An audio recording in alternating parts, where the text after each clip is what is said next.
माझी आई महाराणी गणिताला दोन पाटिया पर बसना फुटानी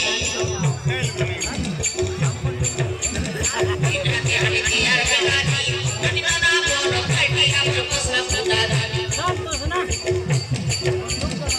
इकडे नाही बेलानी कतसी कोने फुगे सोसे जाय पाणी इकडे हली यार बेलानी गणिताला दोन पाटिया पर बसना फुटानी